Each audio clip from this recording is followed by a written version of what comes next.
warahmatullahi wabarakatuh. Selamat berjumpa kembali dan salam sehat selalu. Baiklah, dalam kesempatan ini saya akan menerangkan sedikit tentang badan hukum yang ada di Indonesia. Yang pertama adalah badan hukum perusahaan. Perusahaan adalah tempat di mana terjadinya kegiatan produksi sebuah barang atau jasa, suatu lembaga atau organisasi yang menyediakan barang atau jasa untuk dijual ke masyarakat dengan tujuan untuk meraih laba maupun keuntungan. Selanjutnya dapat diartikan juga, perusahaan dapat diartikan juga adalah tempat berkumpulnya semua faktor produksi, mulai dari tenaga kerja, modal, sumber daya alam, dan kewirausahaan. Selanjutnya adalah tentang klasifikasi perusahaan. Klasifikasi perusahaan ini dapat diklasifikasikan menjadi dua. Yang pertama adalah berdasarkan jumlah penduduk, jumlah pemilik. Jumlah pemilik ini terdiri juga dari dua, yaitu yang pertama adalah perusahaan perseorangan, kemudian perusahaan persekutuan. Dan yang kedua adalah status pemilik. Jadi perusahaan itu kita lihat dari status pemiliknya. Yang pertama adalah perusahaan swasta, yang kedua adalah perusahaan negara atau badan usaha milik negara (BUMN). Dan di perusahaan itu ada yang berbentuk hukum. Yang pertama adalah perusahaan berbadan hukum, dapat dimiliki oleh swasta maupun negara, ataupun perusahaan persekutuan. Yang kedua adalah perusahaan yang bukan badan hukum, yaitu dimiliki oleh swasta, dapat berupa perusahaan perseorangan maupun perusahaan atau persekutuan perusahaan. Nah, di dalam perusahaan ini juga ada bentuk-bentuknya. Bentuk perusahaan yang ada di Indonesia ini ada 14 bentuk. Yang pertama adalah CV, yang kedua adalah firma, yang ketiga koperasi, yang keempat maskap, yang kelima PK, persekutuan komunitas, sebagaimana biasa kita dengar dari istilah-istilah perusahaan. Ada PMA, penambang modal asing, ada PMDN, yaitu dalam modal dalam negeri, kemudian ada persekutuan perdata, perusahaan umum atau perum, ada perusahaan jawatan atau perjan, kemudian PT perseroan terbatas, PT terbuka atau TBK, kemudian ada usaha dagang, dan terakhir ada nomor 14 adalah yayasan. Nah, kemudian di perusahaan itu ada bentuk-bentuknya. Yang pertama adalah perusahaan perseorangan, yang kedua adalah perusahaan yang tidak berbadan hukum seperti persekutuan perdata, usaha dagang, firma, CP. Nah, selanjutnya adalah perusahaan berbadan hukum seperti perseroan terbatas atau yang sering kita dengar istilahnya PT, kemudian adalah koperasi, yayasan, PMDN, MPA, dan lain-lain. Nah, selanjutnya adalah perseroan terbatas. Menurut Undang-Undang Nomor 40 Tahun 2007, sebelumnya Undang-Undang perseroan terbatas ini adalah diatur dalam Undang-Undang Nomor 1 Tahun 95, di mana dan penggantian tentang perseroan terbatas yang diatur dalam Kitab Undang-Undang Hukum Dagang KUHD pasal 36 sampai dengan pasal 56 dan segala perubahannya. Terakhir dengan Undang-Undang Nomor 4 Tahun 71 yang mengubah sistem hak suara para pemegang saham yang diatur dalam pasal 54 Kitab Undang-Undang Hukum Dagang dan Ordonansi Perseroan Indonesia atas saham. Nah, selanjutnya adalah unsur-unsur perusahaan terbatas. Yang pertama adalah perseroan terbatas, merupakan yang pertama badan hukum, kemudian persekutuan modal, yang ketiga didirikan berdasarkan perjanjian, modal seluruhnya terbagi dalam saham, dan memenuhi syarat undang-undang dan peraturan-peraturan pelaksananya. Nah, di dalam perusahaan ini juga yang pemegang kekuasaan tertinggi adalah di RUPS, yaitu Rapat Umum Pemegang Saham, di mana pemegang saham inilah yang menentukan siapa akan menjalankan perusahaan ini, yang terdiri dari Dewan Direksi. Nah, jenis-jenis RUPS ini ada terdiri dari Rapat Umum Pemegang Saham tahunan, dan ada yang luar biasa. Nah, di dalam RUPS tadi ada pemilihan direksi. Nah, direksi inilah akan bertanggung jawab terhadap operasional dan pelaksanaan perusahaan, di mana maju mundurnya, beruntung atau rugi, pilotnya semuanya adalah dijalankan oleh direksi, dan pertanggungjawaban terhadap operasional perusahaan itu juga pertanggungjawaban hukumnya adalah di Dewan Direksi. Nah, kemudian badan hukum ada lagi yang namanya koperasi. Nah, koperasi sangat kita kenal sekali, sangat kental sekali dengan kehidupan kita di masyarakat. Walaupun mungkin sebatas kita tahu ada koperasi unit desa, tapi ternyata banyak macam-macam koperasi yang ada di Indonesia.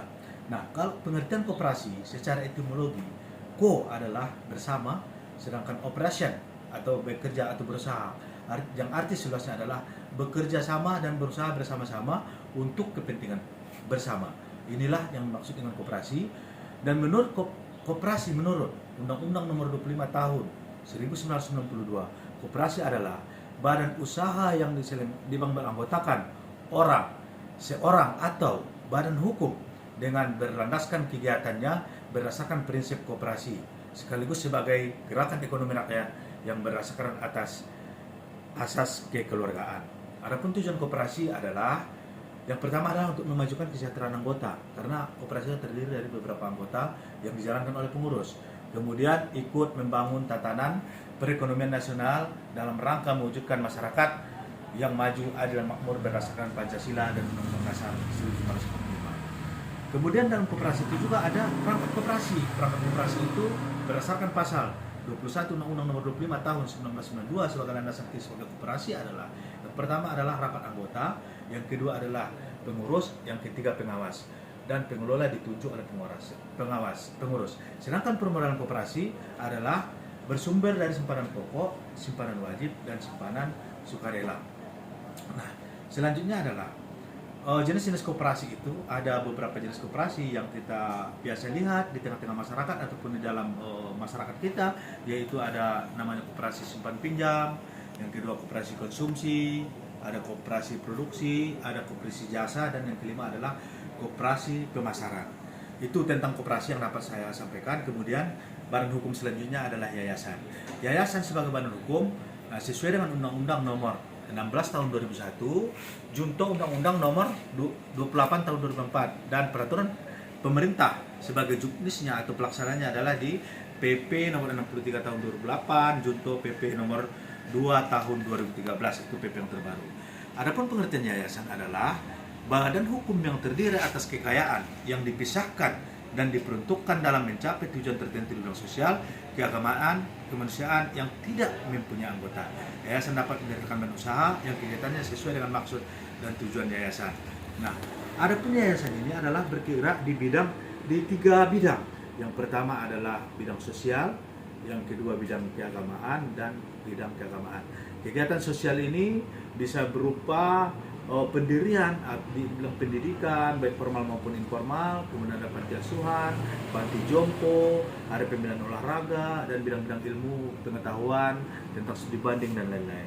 Kemudian kegiatan yayasan ini yang kedua adalah kegiatan di bidang keagamaan. Bidang keagamaan ini bisa dengan cara mendirikan sarana ibadah, mendirikan pondok pesantren, menerima dan menyalurkan amal zakat, infak dan sedekah, kemudian meningkatkan pemahaman keagamaan, melaksanakan syiar agama, studi banding keagamaan, dan lain-lain. Dan selanjutnya yang nomor 3 adalah yayasan ini merupakan kegiatan kemanusiaan. Nah, kegiatan kemanusiaan ini bisa memberikan bantuan kepada korban bencana alam, apalagi negara kita lihat belakangan ini sering kena bencana, memberikan bantuan kepada tunanetra, para miskin dan gelandangan, sehingga yayasan ini semata-mata hanya untuk kemanusiaan, memberikan perlindungan konsumen. Itu mungkin tentang yayasan. Kemudian badan hukum selanjutnya yang dapat saya sampaikan dalam kesempatan ini adalah tentang BUMN atau Badan Usaha Milik Negara. Definisi BUMN atau pengertian dari BUMN itu adalah menurut Undang-Undang Nomor 19 Tahun 2003 sebagai landasannya tentang Badan Usaha Milik Negara adalah badan usaha milik negara yang selanjutnya disebut BUMN adalah badan usaha yang seluruh atau sebagian besar modalnya dimiliki oleh negara melalui penyertaan secara langsung yang berasal dari kekayaan negara yang dipisahkan. Adapun ciri-ciri BUMN, badan usaha milik negara, adalah yang pertama kekuasaan penuh di tangan pemerintah. Yang kedua adalah sumber pemasukan negara. Yang ketiga segala risiko ditanggung oleh pemerintah sebagai pemilik BUMN tersebut. Kemudian melayani kepentingan umum dan pelayanan publik, dan kemudian sahamnya bisa dimiliki masyarakat. Nah, maksud dan tujuan dari badan usaha ini juga adalah kemanfaatannya dimanfaatkan oleh sebesar-besarnya kepada rakyat, memberikan kemudahan bagi masyarakat dalam memperoleh kebutuhan hidup berupa barang dan jasa, kemudian membuka dan memperluas lapangan pekerjaan bagi penduduk angkatan kerja. Nah, itu saja mungkin yang dapat saya sampaikan dalam kesempatan ini tentang badan hukum. Mudah-mudahan nanti bisa kita lanjutkan lagi di sesi-sesi selanjutnya dalam materi yang sama di tempat dan waktu yang berbeda. Terima kasih. Wassalamualaikum warahmatullahi wabarakatuh.